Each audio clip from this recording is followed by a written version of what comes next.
Good morning.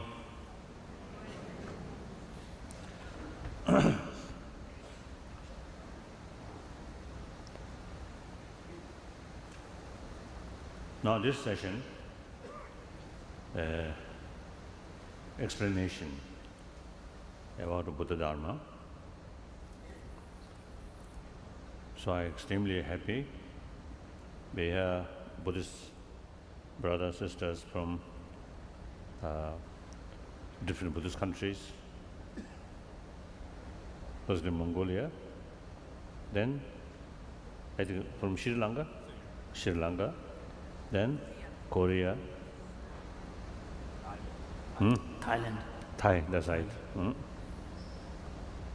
And Chinese? Korea. You Chinese? No.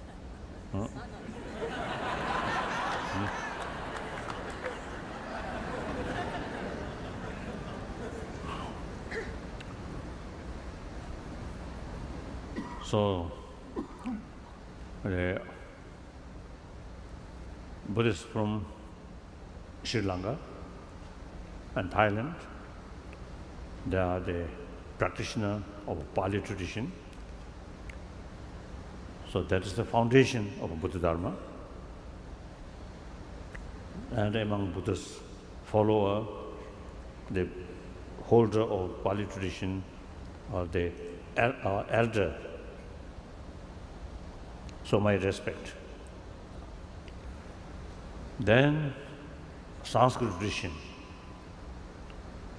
is concerned, or Chinese Buddhist, and then Korea, Japan, Vietnam, and Tibet and Mongolia.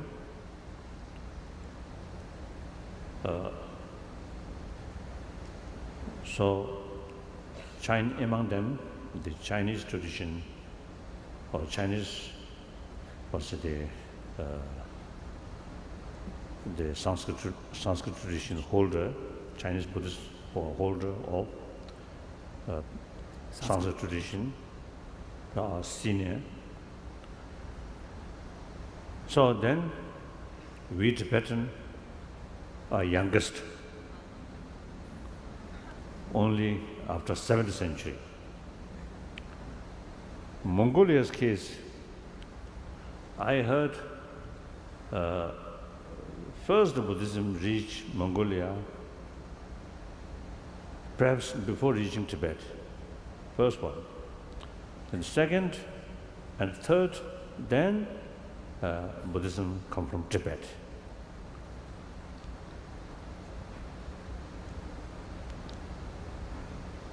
So today's Buddha Dharma, which practicing by Mongolian, does come from Tibet. So for Tibetan case, Indians are our guru. In the Mongolians case, we are their guru.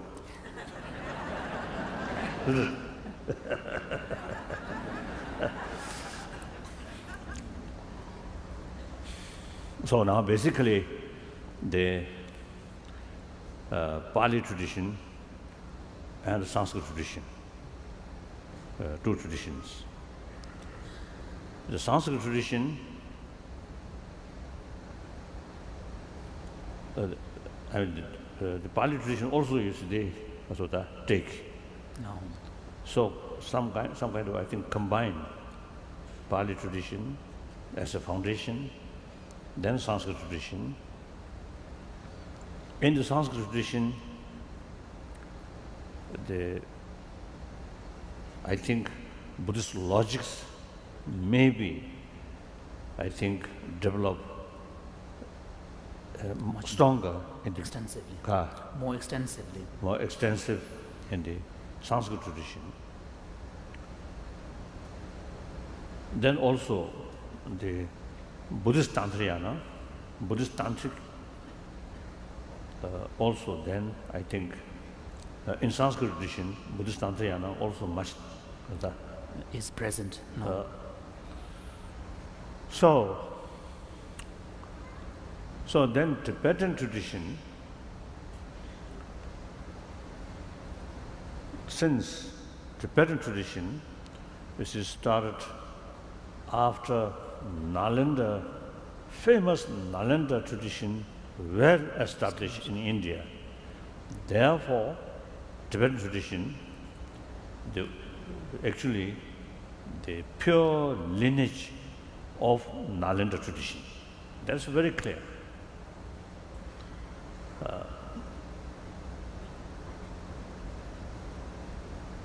All those major texts of Buddhism,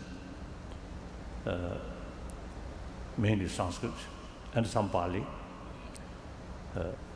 which we learned Study. by heart from young age.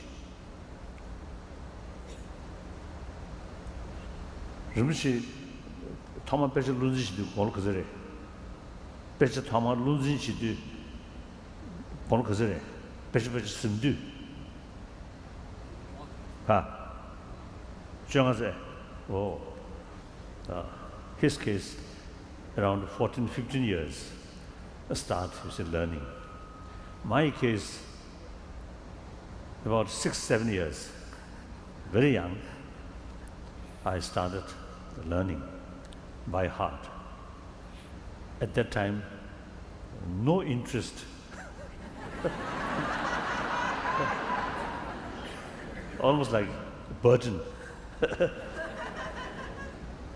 So in daily time, when my tutor come, almost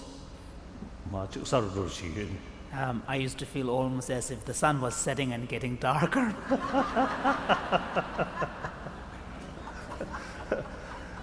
So such a student is really, let's say, I think, I always prefer play like that. So maybe a stupid student.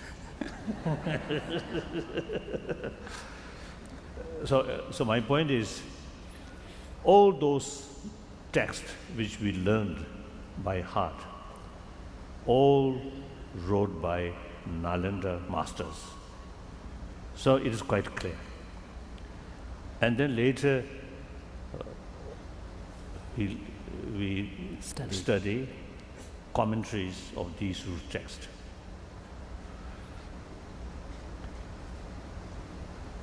So Tibetan Buddhism, I usually describe the Theravada tradition and the Sanskrit tradition, including Buddhist Tantrayana tradition, all complete. So that's Nalanda tradition. Like one of top, or say the scholar, as well as the Buddhist master, Nagarjuna, he himself, wrote Tantrayana, and of course Madhyamika philosophy. Madhyamika philosophy, I think something like combined with logics. So Nagarjuna, one of the top scholar of the Nalanda, is logician, also philosopher, also very good Buddhist monk, then also physicians, and also some kind of chemistry. Also a kind of a chemist as well. So we can, I think, consider him as a, at that time, sort of scientist. So his brain is really brilliant. In his writing, he make very precise sort of a distinction. Certain Buddha's word, which he found contradictory with logical reasons, then he rejected these things. Then only those texts which logically can prove, then he accepts these are the These are definitive statements of the Buddha. Because Buddha himself is made clear that my follower accept my teaching not out of respect, but rather your own investigation and experiment. So he make very clear some kind of liberty to investigate Buddha's own word. Because the Buddha taught different philosophies due to among his followers there are different mental disposition. Therefore, he deliberately teach different philosophy or different concept, which itself contradictory. So sometimes I jokingly telling audience, this contradictory philosophy taught by Buddha, Buddha, same teacher, certainly it is certainly not due to his own confusion, certainly not, nor he deliberately create confusion among his student, certainly not. Then why he taught is in these different philosophy, contradictory philosophy? The answer is there are different sort of mental disposition, mental capacity, in different karmic, what's it? Propensities. No. There are differences among the individual's karmic propensities. So, this very helpful, to look other tradition, non-Buddhist tradition. Yes, there are people who may not find Buddhist approach is suitable. So, we need different approach, different way of approach, according different mental disposition of people at different location, different time. So this very helpful, to develop because of the accept of pluralism of religions is very useful.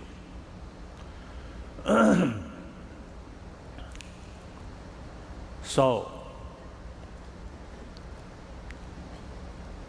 Tibetan tradition, in some time ago, I mean the early part of the 20th century, some scholar described Tibetan Buddhism as not genuine Buddhism, but something deviated. Right? No, deviant. No. And called degenerate. Lama. Degenerate form of Buddhism. Degenerate of Buddhism, which called Lamaism. I think that is, expression or description of lack of knowledge. So usually, I always telling or introduce Tibetan Buddhism is pure tradition of Nalanda institution.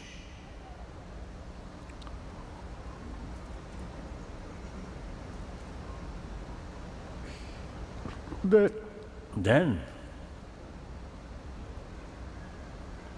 meanwhile, I also want to say, in 8th century, the one of top logicians as well as a philosopher or master of Nalanda came to Tibet. His name, Shantarakshita. He, I think, encouraged Tibetan emperor. Now, you Tibetan should hold Buddha Dharma through your own language. So it is much better translate. In Mongolia's case, now for example, through centuries, although they have their own language, their own script, but they prefer, you see, study with Tibetan language. Right. In Tibet case, I think really, because of the broad-minded or wise or far-sighted, yes, far-sighted. I think both Tibetan emperor and mainly, I think the Nalanda, this particular sort of scholar, he advised all those texts should translate into Tibetan. So at Samya monastery, there's suppose I think first monastery is a Buddhist monastery in Tibet. Actually, that monastery, it said the construction of that monastery carried under the instruction of Shantarakshita.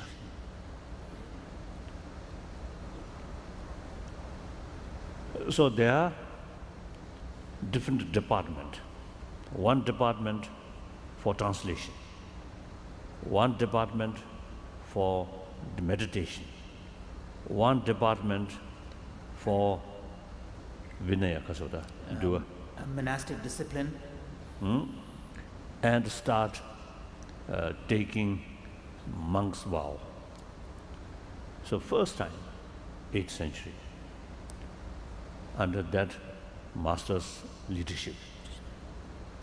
Another department like more ritual or ceremony or Tamsian. And of course, meantime, the Pema Sambhava also there. He carry, I think his direct responsibility is to eliminate all the negative forces of Buddha Dharma. And meantime, he also used to carry some tantric teaching. So eventually, Tibetan language now today, I think up to now, Tibetan language is the one of the almost the best language among the translations of original Sanskrit text. Sanskrit text.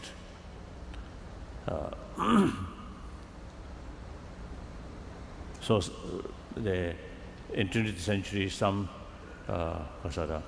Western scholars, they found Tibetan translations are very authentic, accurate.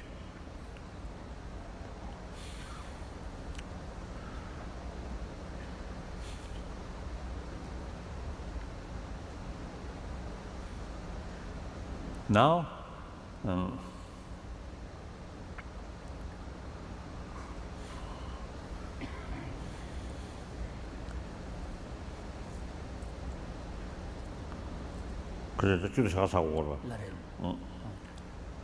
now only 1 hour.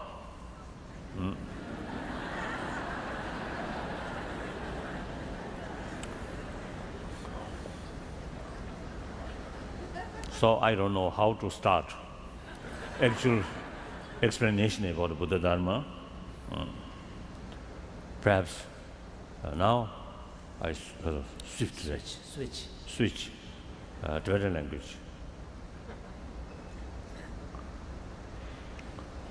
The Shijing Doi Tsikshare, Lekjagda Tsik, Semla Sem Machite, Sem Jiranshin, Versao Sachi, Di Tubusumche, Semla Sadigi, Maranzu Samaloda, Didu Saw Shum Sachi Yari, Didu Saw di Semi Pembucho Gan Yamari, Semdan Gan Yari.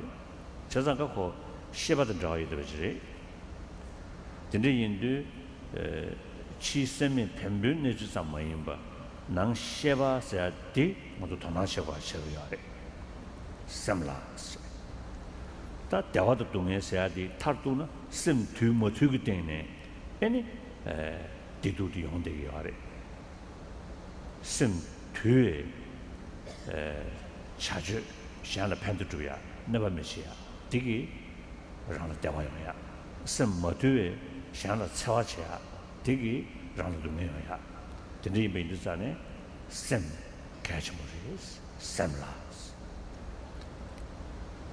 다음에 저게 셈디 아니 말아서 로리야 뇽에 타네 롬 셰바스 자도 로리야 지 레무도 와 류더 셈 슬르드 지 거래 셰바스네 지 양가와로 지 거래 상라로 지 로리 샤이무도 와 생생법사지 로리 샤이무도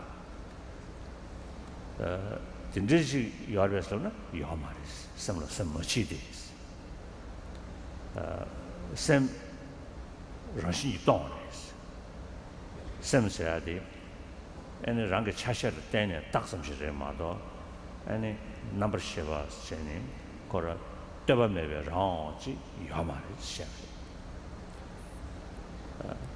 sōna āni tēsamdō mā sēvē sēm jī rāngshīndī chīmē lēpa jē mārīs sēm mōtuwa sēyādī sem 주점에 모두의 정신도 기대하시 야마레스 모두어서 두 모두서야디 아니 루브루에 남도 경기 있는 모두어 차친 거래 마도 sem 정신이 그 정신이 사선 직성 녀에等于다라 지메라바 야마레스 지메모 지메를 흘게 야마레스 뜻이에요. Perhaps I will begin with a citation from a well-known scripture, Buddhist scripture, which belongs to the genre of scripture known as the perfection of wisdom. And the statement goes as following. The mind is devoid of mind because the nature of mind is clear light. So this statement, we can look at it three different aspects of the Buddhist thought on the basis of this particular statement. So the first part deals with the phenomenon that we call mind. So when we speak of mind, we are already talking about a phenomenon that is directly related to our experience of happiness and suffering, pain and pleasure. And also, for example, when we speak of the experience of pain and pleasure, suffering and happiness, we are already talking about sentient beings who have the capacity to feel these experiences. We are not talking about inanimate objects which has no capacity for experience of that kind. So directly we are talking about a phenomenon that is not material, that is experiential in their nature. So in other words, we are talking about a phenomenon known as consciousness or mind. And the key point being made here is to emphasize the importance of the role of consciousness and mind in our experience of pain and pleasure, because we all naturally aspire for happiness, seek happiness, and wish to overcome suffering. And the role of mind in that aspiration is very crucial, because according to Buddhism, suffering and pain is understood to be a function of an untamed and undisciplined mind, and happiness and joy is understood to be a function of a tamed and disciplined mind. And so that's why the first part of the statement, mind is devoid of mind, the first part of the statement emphasizes the role of mind and consciousness in our fundamental experience of happiness and suffering. The second part of the statement is mind is devoid of mind. And this part points to our understanding of mind itself. In our naive perception, we tend to feel as if there is something called mind that is somehow concrete, that is somehow real. And so what the Buddha is pointing out is that this naive assumption of there being some kind of solid thing or concrete thing called mind is a false, distorted understanding. And then the final part, which states that the nature of mind is clear light, then points towards the ultimate nature of mind. The ultimate nature of mind is a phenomenon that whose reality and existence. Ultimate nature is always conventionally. The same Guranshi. Conventionally. Same Guranshi.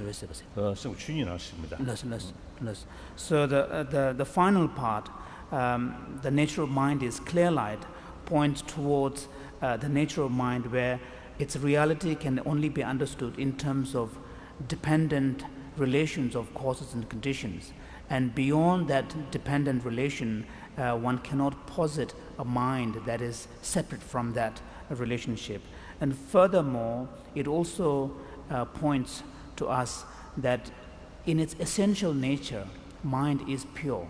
Our mind is deluded, but these delusion and the pollutants of the mind are adventitious. And the pollutions of the mind, contamination, really result from kind of more thought processes and conceptual processes, which has the tendency to obscure and taint our essential nature of the mind. However, the essential nature of mind is luminosity and this mere experience, and at that level, our mind is clear light. Our mind is free of pollution. So these things are pointed out in this one statement of the Buddha, that mind is devoid of mind because the essential nature of the nature of mind is clear light.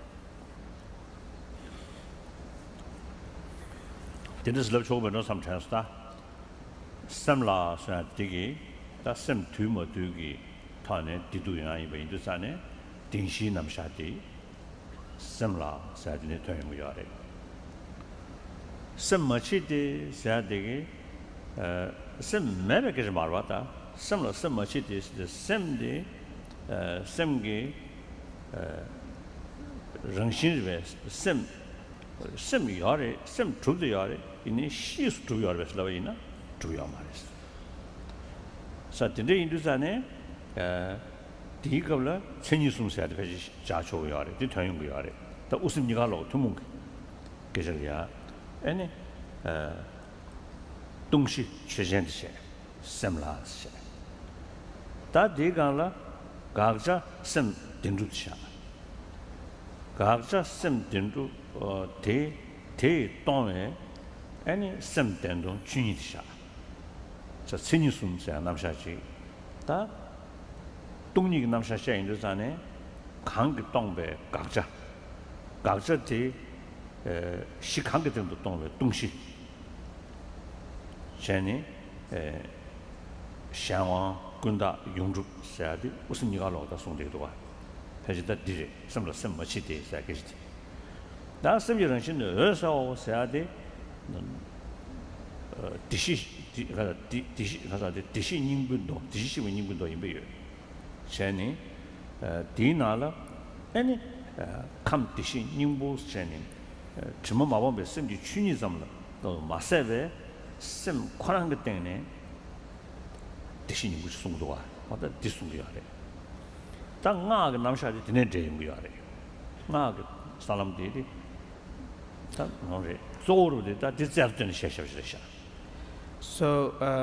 to summarize, what we can understand from this single statement is that the first part of the statement where Buddha says that the mind is, here the importance of the role of mind is being emphasized, and since the key role of mind in determining how an undisciplined mind, an untamed mind leads to suffering, and tamed and disciplined mind leads to happiness, this cause and effect relationship is being presented. Therefore, in relation to this first part of the statement, the entire teachings of the Buddha on the Four Noble Truths, the truth of suffering and its origin, cause and cessation, can be related in that context of understanding the role of mind.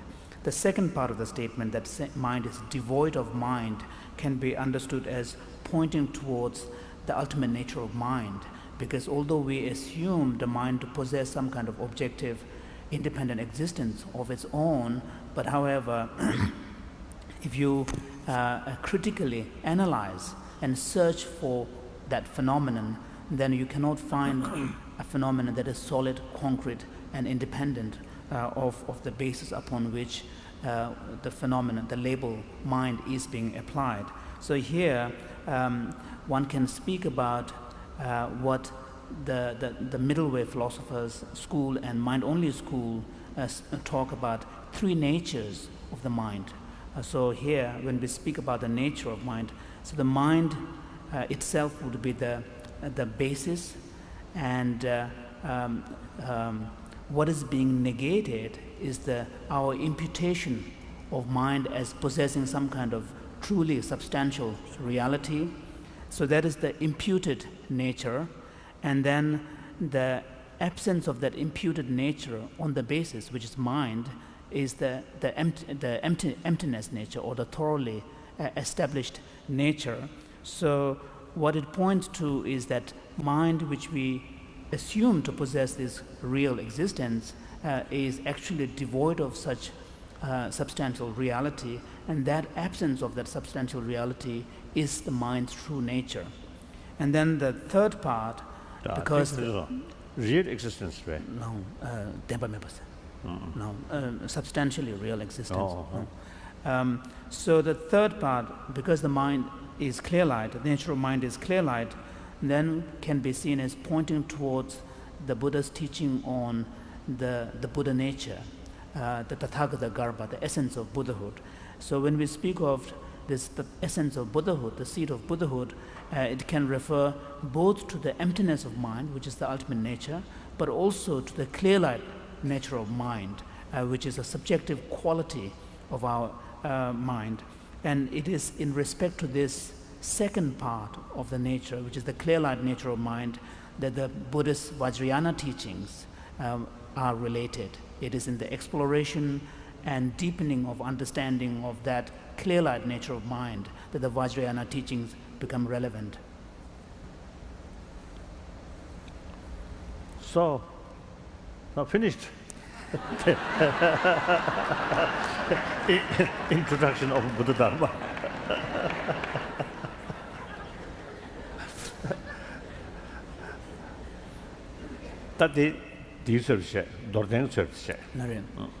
So this is like the summary. That for noble truths, Luzane, Tang Samalo, the Pali, Jumden, Shango Tangbu coins and Demesh sorry. Chazanga, that Demesh said the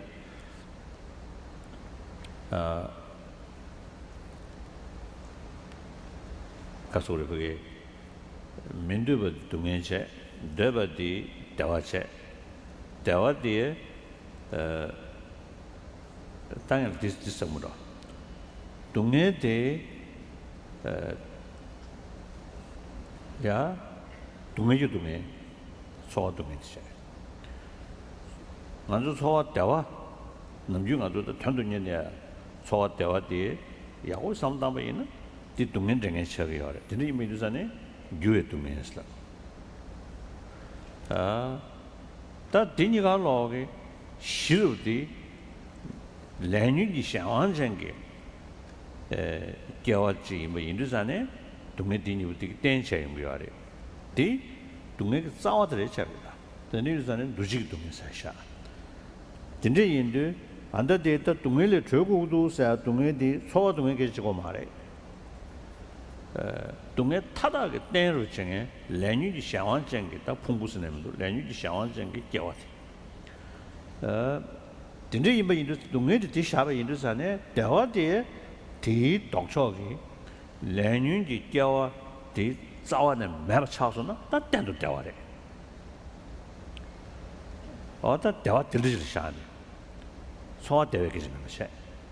Kneeling you Pumbu to me, never sure the Dawal shining, tend to Dawachari.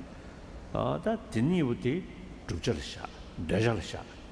This sorry.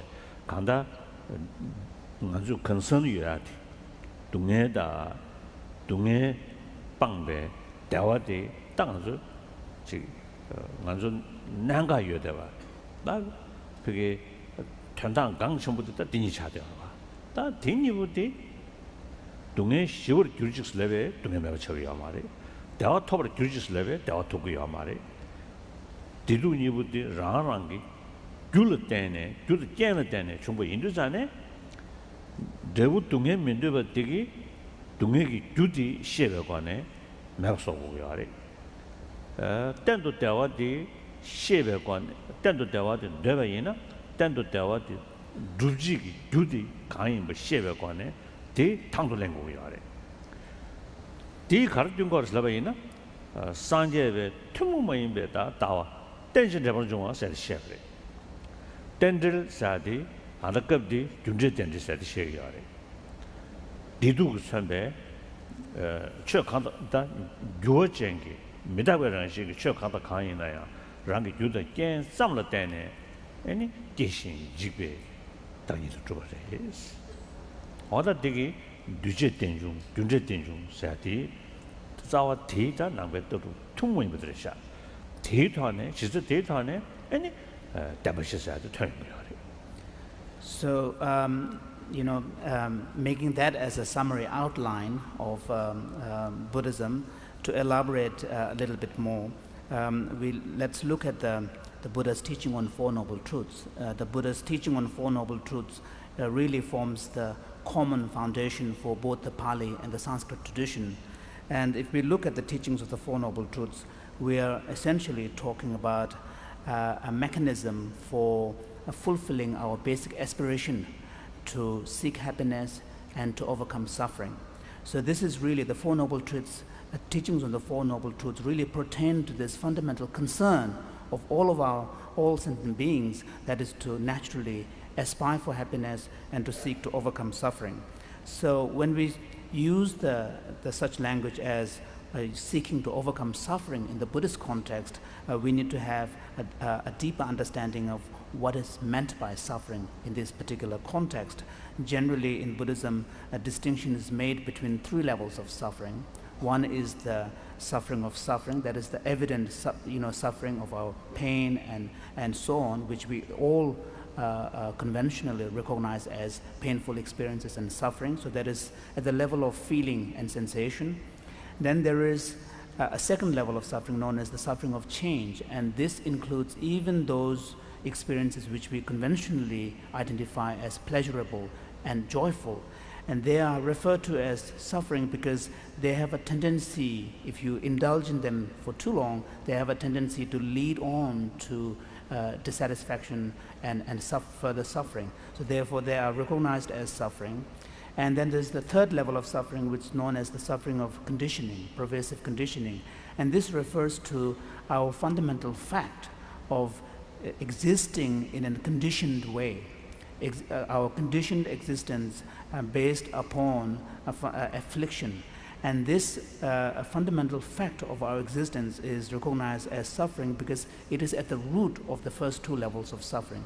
So in the Buddhist context, a practitioner, when he or she aspires for attaining happiness and wish to overcome suffering, the suffering that he or she wishes to overcome is really at this fundamental, a root level of suffering.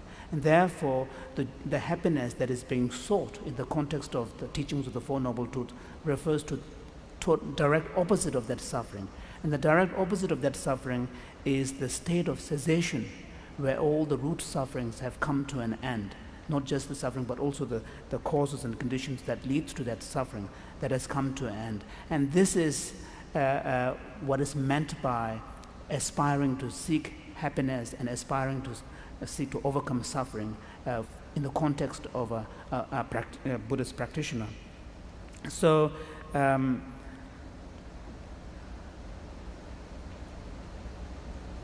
and now, in engaging in such a kind of an aspiration, it is not adequate then to make the prayer, make the aspiration, may all sufferings come to an end. May I attain the true freedom that is happiness. Making such aspiration alone is not adequate. What is required is to understand the causal mechanism and relations, that causes and conditions that lead to suffering that we wish to overcome. What are and on the basis of that understanding, one needs to avoid creating these causes and conditions, and also one need to look into the causes and conditions that would lead to this ultimate happiness that we are seeking for, and on the basis of that understanding one must cultivate those causes and conditions, and it is on that basis one needs to fulfill that basic aspiration of seeking happiness and overcome suffering. So what this tells us, illustrate, is a fundamental philosophical principle in Buddhism, which is the principle of dependent origination. Because in Buddhism, the key philosophical idea really is the understanding of the evolution and emergence of everything in terms of their causes and conditions alone. And it is through the aggregation and coming together of causes and conditions that events come into being. And so this points to the Buddha's teaching on pratitha samuppada, dependent origination, particularly in terms of causes and conditions. Time.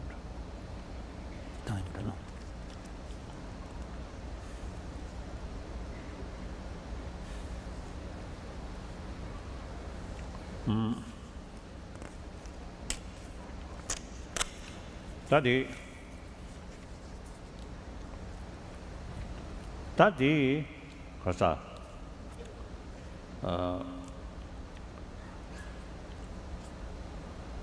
ta kunjung tamba slavyondu ta onde tangala tiri illusion chumden de tenshi sumbe kadoliya tenshi ngol daba saadegi shine su sumburisha tenishida shine tenishires tene tenshi chawal daba slavyondu 다 시인의 드리집에 이르잖아요. 얘는 가라도 동네면도보다 대원되거리 딘데인도 얘는 랑도는 주도도 시작하래. 됐어. 대지 자원 레보도 잡을 대바 슬레비잖아요. 다 대대비 얘는 랑도는 주도 제바 이나 제부 건지 좀 그랬을라나. 얘는 동네 시바시다. 동네 군중 자원에 봐 매바 차연도 동네 lar sheba cha kunjung lar pang cha ya ma re gobong do cha ya gobong do cha simbare lam gobor cha ya ma lam gom simbare chene do senda sombare de ni du ne sanje be che di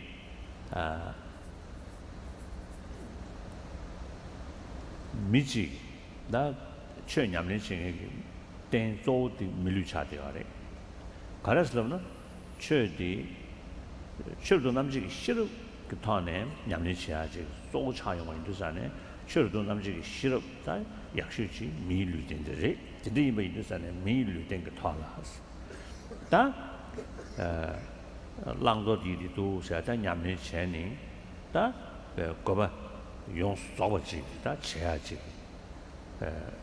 송기와리 드디어 인도 고조서디 미지 미 탐해봐 진짜지 아니 림기 야 denshi langdong yukdo shayni tardu ini dumay nyawar shiwe nishi yingwa du chaya chidu hajir da Buddhism shaydi a kind of humanism sikdo wa di pachi lo chawar shay michi yados kasore da 다 측하실로는 늘 소리로 좋아 소리도 미지 탐해배 미지 타르니 다야 타방원도 제봤으니 타방원도 제가 터두다 남경원도 제가슬도 미지 군조 찾아봐도 산제배 군조 찾아봐도 야유되지 자장가 테스틱 디디야 테스틱 슐루디리 군조 내 마도스다 밀마주 되지 안된 낭배셔디 도도다나도 때베이는 그 미지 림베치는 컨트상게 오고 되셔야 되지 도와 오늘 상제베 취디 상제가 송을 봐 마초 말베슬바이나 상제 좀데도 코로나에 태고 투무 원도 제베이나 얘네 토마니 가갈이야 가다 도와주는 거 봐도 싸움하게 봐도 심장 차대요. 전주서 소수도 차대요. 근데 도와주다니야. 뭐 봐도 상제변 잡은자. 구시等于그 상제 셰베 이나야. 그 그라 탐에다 남아서 된 거야. 금전디 미치야 산제 거야. 지금 이잖아요. 금전 뒤차네 뒤편도 봐. 당군데 그러면 산제라는 남을 당군데 댄샤는 저거 봐. 그 사도 산제는 잡아잡고 누가 그 사도 산제는 잡아잡고야 뒤미 탐에 버지기 산제 거 봐. 주장 다들 되기도 봐. So now when we look at the way in which Buddha actually taught the Four Noble Truths, in the scriptures we see that Buddha repeated the statements of the Four Noble Truths, the truth of suffering in its origin and the cessation and the path that leads to that cessation. First, Buddha identified what are those four truths, what is suffering, what is the origin of suffering, and what is the possibility of a cessation, what are the paths that would lead to that cessation. And by speaking of the specific natures of these Four Noble Truths, the Buddha in a sense set out our understanding of the nature of reality, how cause and effects play in this reality. And in the second level, Buddha talked about the functions of these understanding of the Four Noble, the nature of the Four Noble Truths. And the function here is how, on the basis of the understanding of this nature of reality, as an individual, how should an individual go about implementing that knowledge into a day-to-day life and living an ethical and spiritual way of life. And then the third aspect that the Buddha spoke about on the teaching of the Four Noble Truths is how, by applying these functions of the knowledge of the Four Noble Truths, what kind of results that the individual practitioner would achieve. And here Buddha made statements such as suffering must be recognized. So the first, he said, this is the truth of suffering. With respect to the second, the function, he said, suffering must be understood or recognized. That's the function. And with respect to the purpose and the fruit result, he said, although suffering is to be understood and recognized, but there is no suffering to be understood and recognized. So what he is talking about here is that once you have, as a result of applying your knowledge of the nature of suffering and lived an ethically sound way of life and attained the result, then there is no more further suffering to be recognized and eliminated. So if you look at the way in which the Buddha taught, first of all, the nature of suffering, nature of the Four Noble Truths, the functions of the Four Noble Truths, and the fruits of the knowledge of the Four Noble Truths and the practices based upon that, what we see here is a fundamental pattern that is and that reflect the understanding of the stages of the path within the Buddhist tradition. So here what we see is, in the Buddha's teaching, a pattern of a journey of an individual from the starting point of an ordinary human state. And here the human existence is really seen as the ideal physical existence to engage in the Buddhist path, because Buddhist path and practice involve maximum utilization of human intelligence, and therefore human existence is really seen as the ideal bodily existence to engage in the Buddhist path. So what we see here is a pattern of a journey, spiritual journey, where starting from the individual, ordinary human state, through a progressively more awakened state, ultimately culminating in the attainment of full liberation, as well as including full awakening of Buddhahood. So when you look at it in this way, there is some truth in some people when they characterize Buddhism as a form of humanism, because it essentially presents a path that unfolds from an individual ordinary human state to an enlightened state.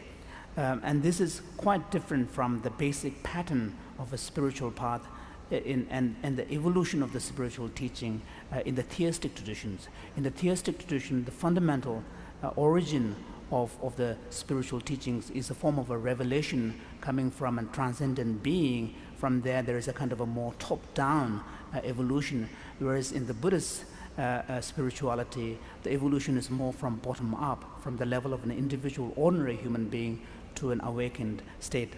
Now, of course, one can raise a question saying that even in the case of Buddhism, Buddhist spirituality, aren't the teaching, the paths themselves taught by an enlightened being, the Buddha, in other words, the Buddha, the historical Buddha? Here, of course, a common understanding that is shared by, one's perspective that is commonly shared between the Theravadins and the non-Theravadins is that up until the point when Buddha attained enlightenment under the Bodhi tree in Bodh Gaya, Buddha was a bodhisattva, a sentient being. And under the Bodhi tree at Bodh Gaya, Buddha attained full awakening. That marks transcendence from an ordinary human being to an awakened, fully awakened Buddha. But even in the case of Mahayana perspective, where the historical Buddha, even from birth, is already seen as a manifestation of someone who had already attained the embodiment of the four kayas, the four Buddha bodies. Even here, one will have to recognize that the Buddha's deed of attaining enlightenment under the Bodhi tree in Bodh Gaya has a special significance, because the significance here is to illustrate to the followers of the Buddha that the Buddhist path has to be is a journey from a state of ordinary human being to an awakened state of full Buddhahood. 도지 지나 야 아니 투숨 그 산제 탕자로 아니 소수교 진행야스 아니 짐기 람고는 산제로 샤다데스요. In fact, there is a statement in one of the sutras, scriptures, which states that all the Buddhas of the three times are and will be Buddhas who were initially ordinary sentient beings who, through the journey, became fully enlightened. 다 담바 숨바 고괴 담바 세대야디 다안다 더길럽대야기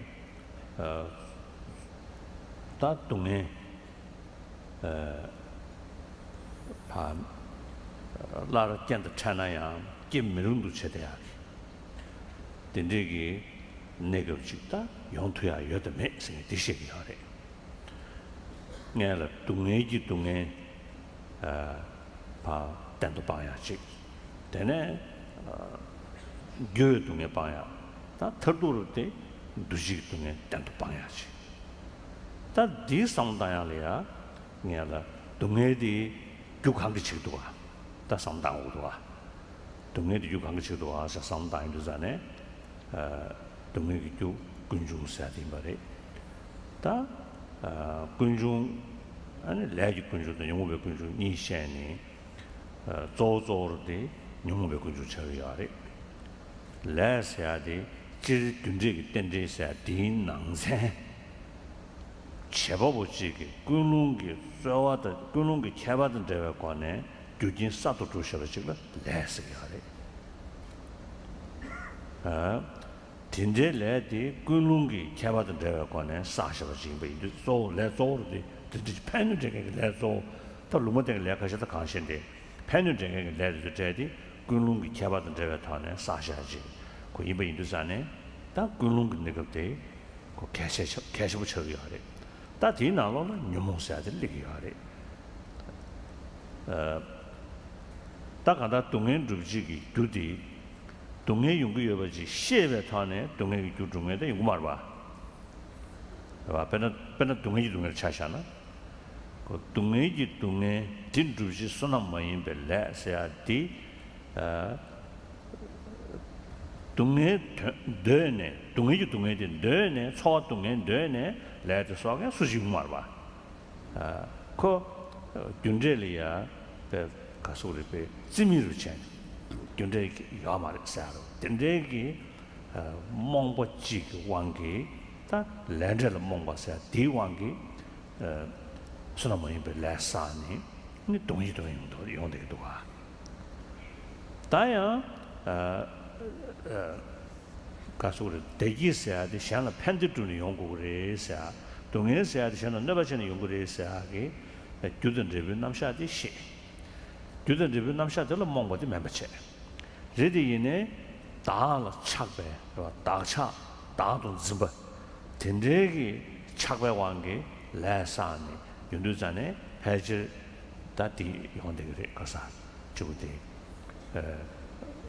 개회를 주자지 과변적이다 미유의 라인에 선함의 라인에 해지 독수문들이 자 저는 윤두잔에 간다 동해지 동해도 교회 동해 도시기 동해 생각이 영향하게 그게 레사야게 사회 군우야 또 윤두잔에 랜드를 말해봐 대자로 투서디 대코나니 놈을 말해봐 대왕게 내지도 사유고요 배지세도가 다 대코나니 놈을 말해봐 세야디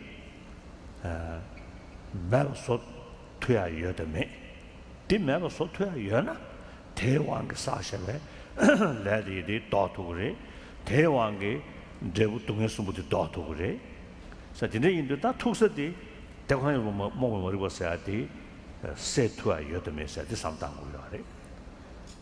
다들 냐라 몽버지 인더매서야지 로티 지들 샴번너시 턴을 내려나 몽버 말봐.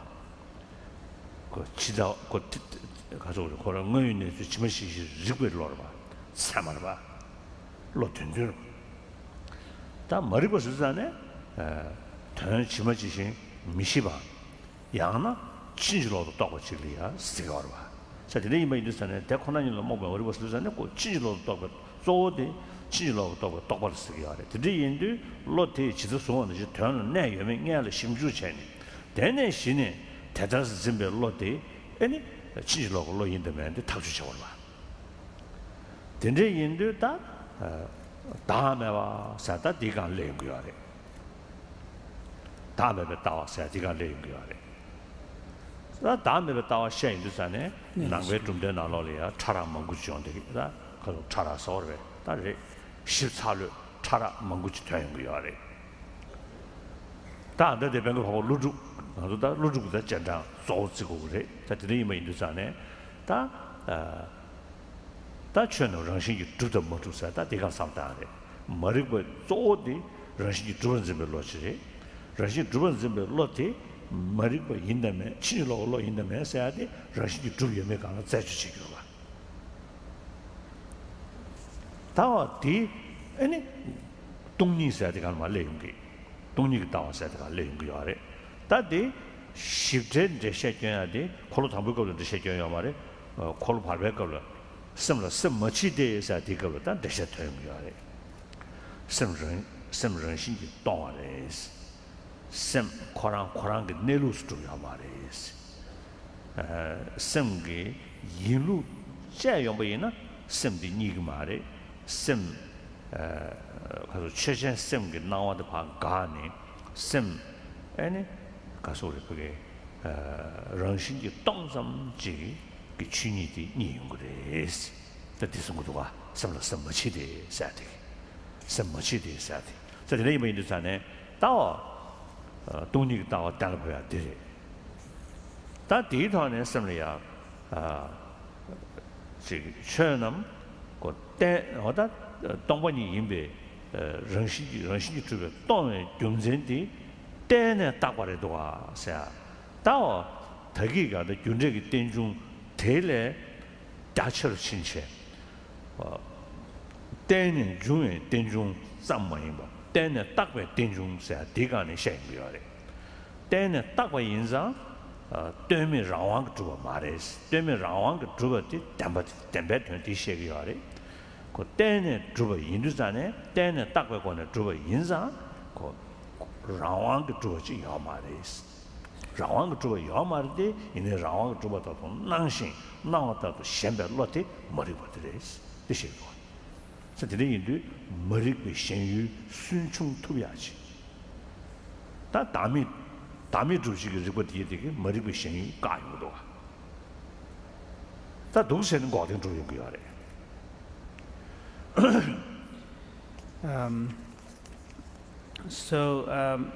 Talking about suffering and its origin, and particularly the third noble truth, which is the truth of cessation.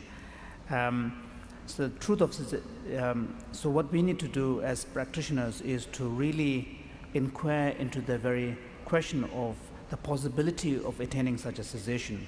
So what we mean by cessation is a state where even when you are confronted with the causes and conditions that would normally lead to afflictions and give rise to suffering, a cessation refers to a state where you will not, these causes and conditions which would otherwise lead to suffering and afflictions would not have the power to create afflictions and sufferings anymore. So that is the truth of cessation.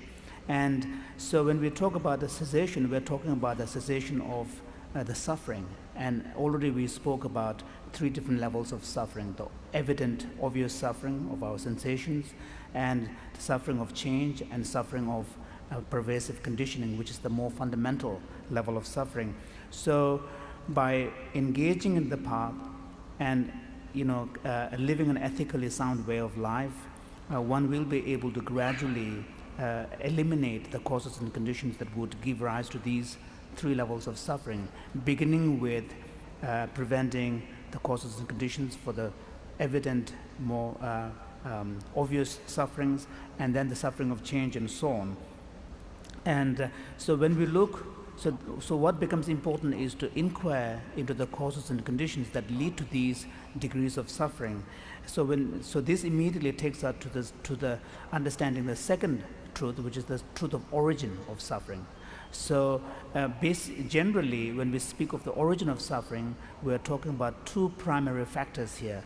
One is the karmic actions, volitional, intentional actions, and the afflictions, which are the basis from which these actions arise. And between these 2, the principal origin of suffering really are the afflictions. So whereas when we talk about karmic action, we are really talking about a subset of the larger cause and effect events. So what is unique about the karmic causation is the involvement of a sentient being and his or her intention. So when intention gets involved into a chain of causation, a new chain of causation is created, and that new chain of causation is referred to the karmic causation. So it's really a subset of the wider cause and effect processes. And so the karmic, so most of the important actions that we engage in that really matters, that has significant consequences, tend to be actions that are driven by intentions or motivation. So, and it is the motivation and the intention that determines the quality of the actions that we engage in. So when we talk about the motivation, we are already talking at the level of our states of mind that give rise to these actions. And here, the afflictions have a very important role in creating the intention and the motivations that we have. And so, and at the root of all of these afflictions is really ignorance, because there is not a single sentient being that would willfully, knowingly create the causes and conditions for his or her own suffering. Because our basic aspiration is to aspire for happiness and to wish to overcome suffering. So all our activities are really driven by that fundamental aspiration. But so we still continue to experience suffering and suffering because somewhere there is an ignorance involved of the causal conditions that give rise to suffering and the pain. And here, when we speak of ignorance, there can be different types of ignorance. The ignorance with respect to the karmic law of cause and effect, and also even this ignorance, sometimes we may be aware of what are the causal relations of an intentional act and its consequences, yet still we can continue to create conditions for suffering because there's a deeper level of ignorance, which is not just related to the causation, but also based upon a distorted understanding of our own experience, our own existence. And this is referred to as the ignorance pertaining to the nature of our own reality. So in other words, much of our actions are kind of driven by, at a very fundamental level, a grasping at a false sense of selfhood, some kind of concrete self. And therefore, if one is interested in the project of attaining freedom from suffering, it becomes crucial to understand whether or not there is a possibility of getting rid of that fundamental ignorance.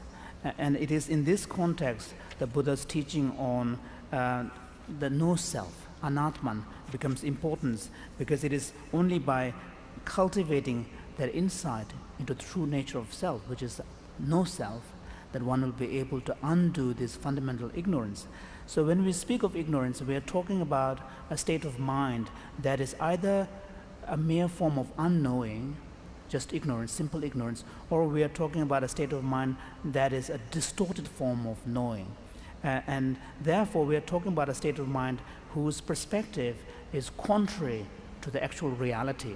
So if that is the case, then at least in principle, this suggests a possibility of removing that ignorance, because it is a distorted form of knowing which is contrary to the actual reality. There is a possibility, by cultivating its opposite perspective, which is a correct perspective on reality, one may be able to eliminate this ignorance. And here, the teaching on no-self becomes crucial. So when we speak of the Buddha's teaching on no-self, of course, within the Buddhist tradition, there are different interpretation of the Buddha's teaching on no-self, various levels of subtlety. And the main primary interpretation of the Buddha's teaching on no-self that we shall be following here is that of Nagarjuna. Nagarjuna, according to Nagarjuna, the full understanding of no-self can arise on the basis of understanding all phenomena and being devoid of inherent intrinsic reality, objective independent reality. And so therefore the Buddha's teaching on no-self thus become directly related to the teaching on emptiness, the Buddhist philosophy of emptiness.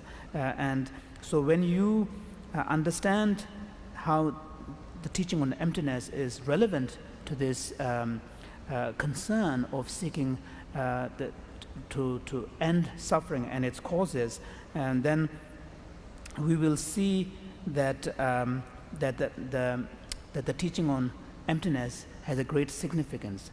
And when we talk about the Buddha's teaching on emptiness, the full explanation of emptiness is not found in the first turning of the wheel of Dharma, which is the teaching on the Four Noble Truths, but rather in the second turning of the wheel of Dharma, which includes teachings such as the perfection of wisdom, and including the statement that I cited right at the beginning of this talk, that the mind is devoid of mind because the essential nature of mind, the nature of mind is clear light. So what this point is, a further level of understanding of Buddha's teaching on dependent origination. Earlier, we understood the teaching on dependent origination only at the level of cause and effect relations and cause and effect dependent relations. Now here, when we bring the teaching on emptiness, we can understand the dependent origination also on the basis of mutuality of dependence, where the concepts are mutually defined on the basis of each other. And in this way, the understanding of the principle of dependent origination becomes much more extensive. It's not confined only to the conditioned phenomena, but it embraces the entire spectrum of all phenomena. And so in this way, if you understand, then you will understand that all phenomena are not only dependently originated, but also they are dependently designated. Therefore, none of them possess any independent identity of their own or independent existence of their own. And their existence can only be posited on the basis of a dependent relation.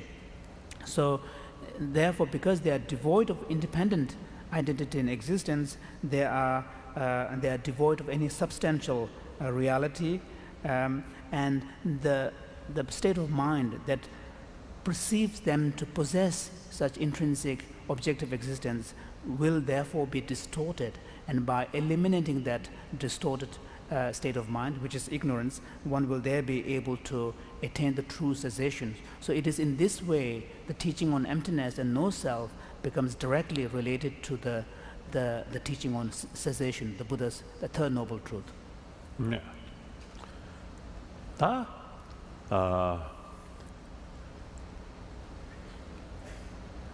대대의 동해 여러 시에 니시인 그 곡된 대다 또 상스타요나 용시브지 해지디 용사의 사버지 다 연두자네 다디 탑지기 탑려야 럽고요래 다 될려야니 람 거버차서야 다 되임버래 자 다데 람조 상동스디 거버시스디 동유도베 아니 시라송지기 다 시르트 송고야래 다음에도 시라송지기다 너는 지도도베다 상동 다 디게고야래 대영원래야 심지지게 삼댕 러버디 고야래 대영원래야 수중 러버고야래 달에는 러버 숨신 송고야래 러버 숨 남냠린 제베 타네 아니 림베기 아니 람지 템봉 오마디 파괴 람레 파괴 이시 등원도 제네 아니 방자 가요 롱어지 응의 인연부 제네 아니 방자를 매매매매 받아 샌로야 그때 So 다 방자 세트야 예배다 좀지 개체직이 semranshi sawa se songdeati sem chime laba chenshi bayina khaduyine ya ene sem masebodu chimasaya mebe soishta sem chisi neberinde chimanaya shabayina ene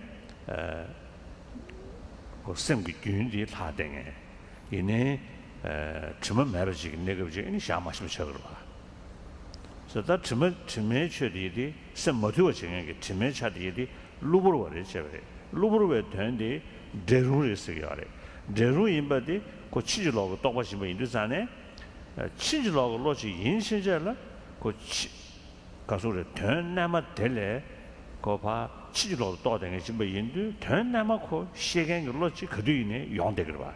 그래서 이제 인도산에 치지로 걸로지는 될래 못 담대 그뒤네 여버려도 와.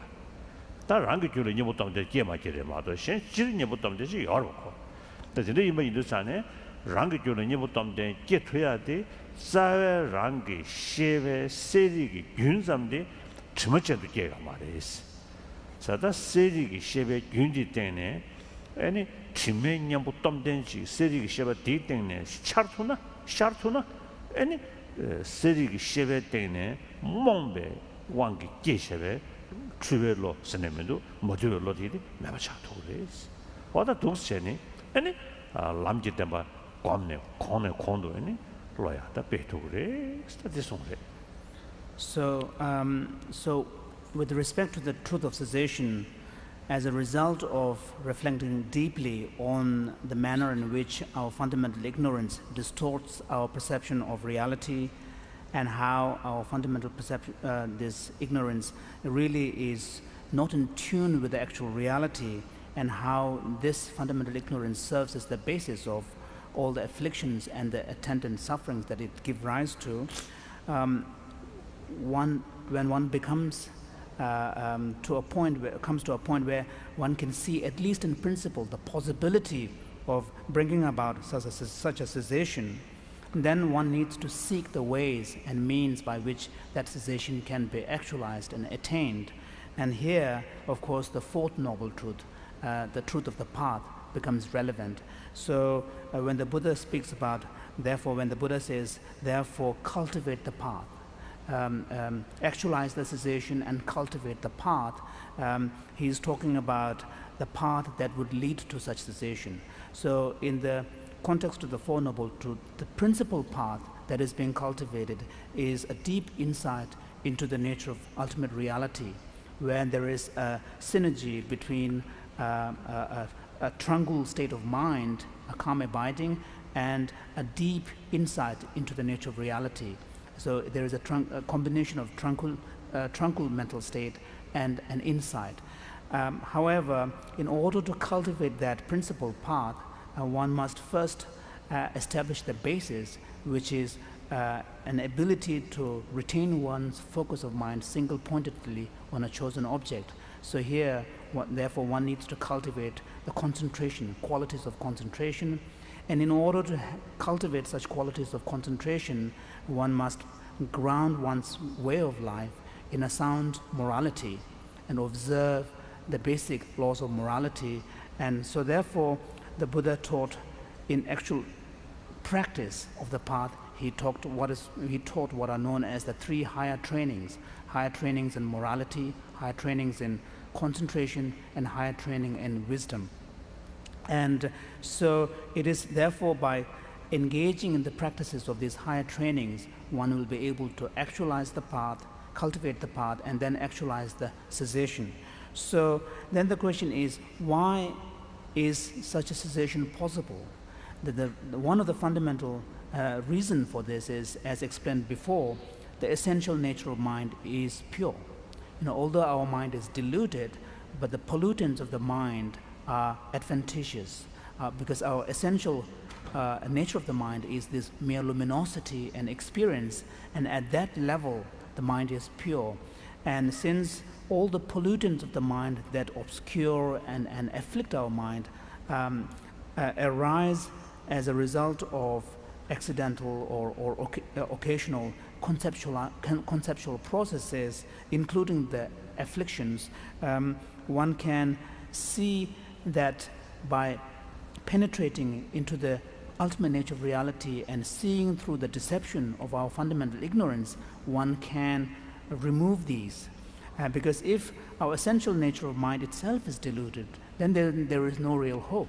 Because so long as we possess mind, we will possess a diluted mind, and we can never envision the possibility of a continuity of mind that is free of these pollutants. However, according to Buddhism, the essential nature of mind is pure, and it's mere clear light, and the pollutants that obscure mind really arises from these conceptualization and afflictions, and all of which are rooted in this fundamental ignorance. So therefore, by removing this fundamental ignorance, the whole processes that give rise to these adventitious pollutions can be removed. And in this way, one will be able to actualize the true cessation that one is aspiring for. And therefore, the fourth noble truth was taught, which is cultivate the path, cultivate the true path.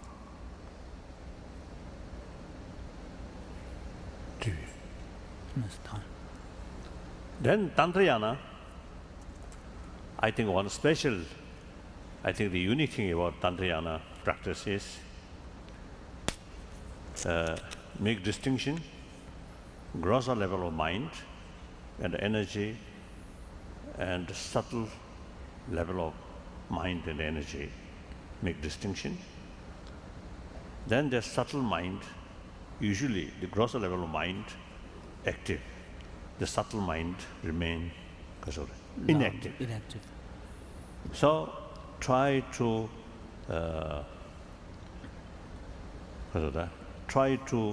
subdue the grosser level of mind, so that the subtle mind then become active. So then the subtle mind transform into the wisdom which understand of shunya. So that's unique thing about Tantrayana. So 10:31. Finish.